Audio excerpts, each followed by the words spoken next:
World order की बात करें उससे पहले महायुद्ध पर बड़ी खबर आ रही है। नेटो को लेकर आई है यह खबर। रूस के खिलाफ नेटो ने बड़ी तैयारी की और नेटो में अपनी मौजूदा ट्रूप्स यानी सैनिकों की संख्या 40,000 से बढ़ाकर 3 लाख करने का फैसला किया है, जो कि रूस को सीधे सीधे चुनौती देता है। और महायुद्ध में रूस की ताकत को देखते हुए नेटो लगातार अपनी ताकत बढ़ाने में जुटा हुआ है।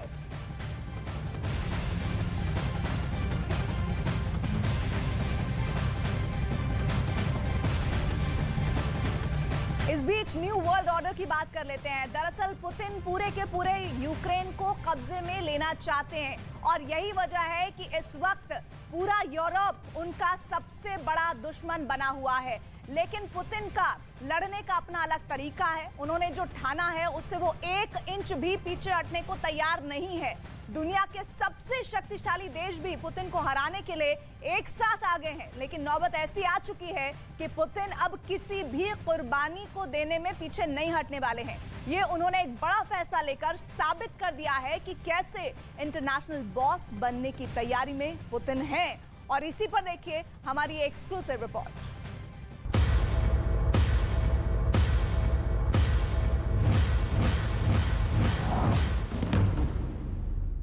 पुतिन किस तरह वॉर मोड में है, आप इस बात से भी समझ सकते हैं कि पुतिन ने अपने एक और जनरल को बर्खास्त कर दिया है।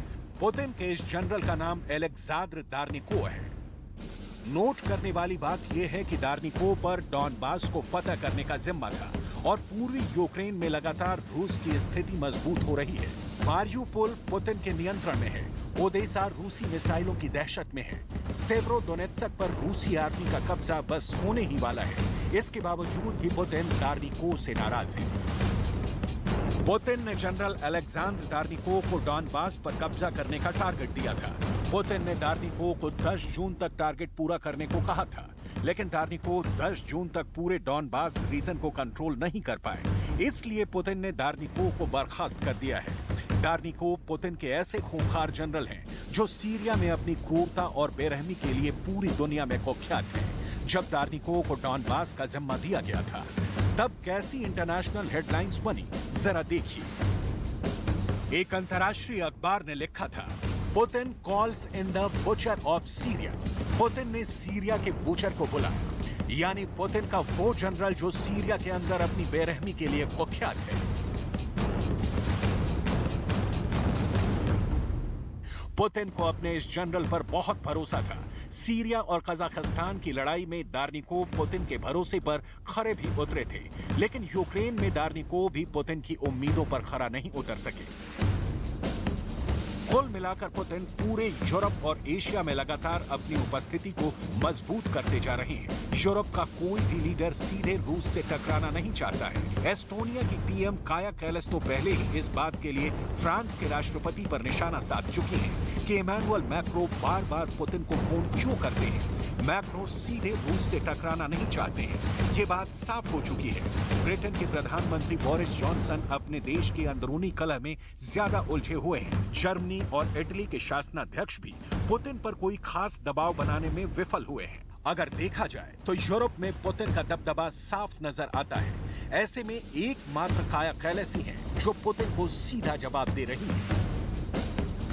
I still think that the effect should be felt by the Russian population as well, because if you look, the support for Putin is very high, and also not even Putin, but also for the war crimes. They are inciting genocide, and the soldiers are following this. They are bragging about this to their wives and to their mothers. And if the wives and mothers say that this is okay what you're doing there, I mean, this is also the war that the Russia and Russian people are holding up in Ukraine. यही नहीं, अब एक और खुलासे ने Europe में हड़कंप मचा दिया है। खबर ये है कि यूक्रेन पर हमला करने से 3 दिन पहले यानी 20 फरवरी को पुतिन और इमैनुअल मैक्रो के बीच एक सीक्रेट बातचीत फोन पर हुई थी। क्या इस बातचीत में ही कोई आपसी समझौता हो गया था? क्या पुतिन ने युद्ध शुरू करने से पहले इमैनुअल को भरोसे में लिया था? इन सवालों ने दुनिया के कई बड़े एक्सपर्ट्स को परेशान कर दिया है। पुतिन लगातार जेलेंस्की को अपने कूटनीतिक चक्रव्यूह में फंसा रहे हैं। रूस ने अपने मित्र देश बेलारूस को इस्कंदर मिसाइल सिस्टम देने का फैसला किया है। बेलारूस के यूक्रेन से अच्छे रिश्ते नहीं हैं और इसका फायदा अब पुतिन उठा रहे हैं। В ближайших нескольких месяцах передадим Белоруссии ракетно-тактические комплексы «Искандер-М», которые, как известно, могут применять как баллистические, также и крылатые ракеты, причем как в обычном, так и в ядерном исполнении. आज के हालातों में ये बात बिल्कुल साफ कही जा सकती है कि पूरी दुनिया मिलकर भी पुतिन को नहीं रोक पा रही है।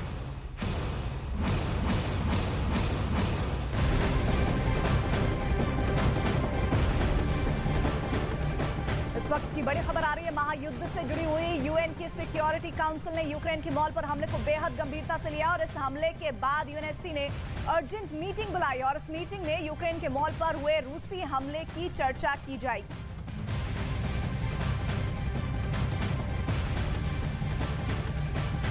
रूस और यूक्रेन के बीच उस टापू पर बहुत बड़ी जंग चल रही है जो सांपों के लिए बदनाम है। जब से पुतिन ने इस आइलैंड पर कब्जा किया है तब से लेकर अब तक यूक्रेन पूरी कोशिश कर रहा है कि किसी तरह से इसको अपने चंगुल से, यानी कि रूस के चंगुल से मुक्त कराया जाए, लेकिन फिलहाल ऐसा होता हुआ नहीं दिख रहा है। और ऐसे में इस आइलैंड को अपने कब्जे में रखने के लिए एक विश प्लान पुतिन ने तैयार किया है। इसी पर देखिए हमारी ये रिपोर्ट।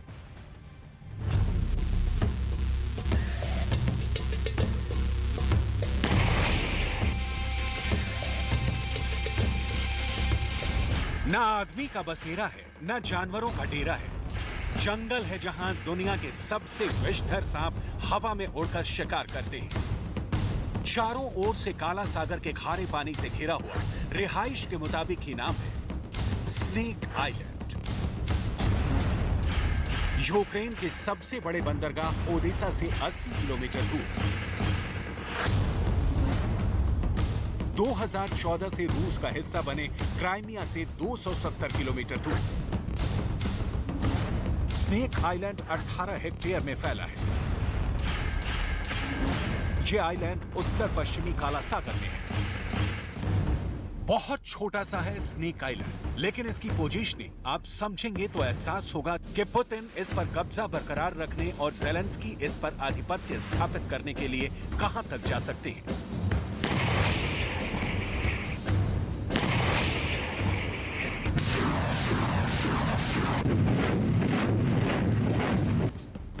क्यों मचा है सांपों वाले टापू के लिए संग्राम? क्यों ज़ेलेंस्की जब तक जीतेंगे नहीं तब तक छोड़ेंगे नहीं की जिद पर अड़े? क्यों यूक्रेन पर हमला करते ही ब्लैक सी के विषधरों वाले टापू पर रूस की मिसाइलों ने कहर ढा दिया? इन सब के बारे में एक एक कर पूरी डिटेल में आपको जानकारी देंगे, लेकिन पहले रूस के कब्जे में जा चुके स्नेक आइलैंड पर फिर से कब्जा करने के लिए ज़ेलेंस्की क्या कर रहे हैं, जरा ये देख लीजिए। क्योंकि जंग में फैसला भले ही हथियार से हो, लेकिन जहां जंग लड़ी जाती है वो जमीन जंग की दिशा और दशा दोनों निर्धारित करती है। यही वजह है कि इंसान विहीन सांप के टापू के लिए ज़ेलेंस्की गोले बरसा रहे हैं। Su-25 bomber, Su-27 fighter jet, Mi-8 helicopter से रॉकेट फायर, टर्की से मिले ड्रोन TB2 से बारूद की बारिश। यूक्रेन के स्नेक आइलैंड पर दोबारा विजय की छटपटाहट है कि 30 से भी ज्यादा हमले वो कर चुका है, लेकिन नतीजा कुछ नहीं निकला और ना अब निकलने की उम्मीद दिखती है, क्योंकि धीरे धीरे ही सही पुतिन यूक्रेन विजय के करीब पहुंच रहे हैं। यूक्रेन के दक्षिण में ओडेसा पर रूस का कब्जा हो चुका है। पूर्व में डॉनबास के सेंटर पॉइंट सेवेरोडोनेत्स्क पर भी रूस का झंडा लहरा रहा है और रणनीतिक रूप से बेहद महत्वपूर्ण स्नेक आइलैंड या काला सागर में रूस का वर्चस्व स्थापित है। ज़ेलेंस्की नागलोक का नायक बनना चाहते हैं। एक तरफ शांति वार्ता के पन्ने पलटते हैं और दूसरी तरफ यूरोप और अमेरिका से हथियार पर हथियार देने की अपील करते रहते हैं। स्नेक आइलैंड को ज़ेलेंस्की ने प्रतिष्ठा का सवाल बना लिया है। क्योंकि ज़ेलेंस्की के दिल में ये बात अब भी गंभीर रूप से गड़ी कि नेटो ज़ेलेंस्की को ब्लैक सी में डूबने नहीं देगा। इसी उम्मीद के दम पर ज़ेलेंस्की स्नेक आइलैंड पर गोले बरसा रहे हैं।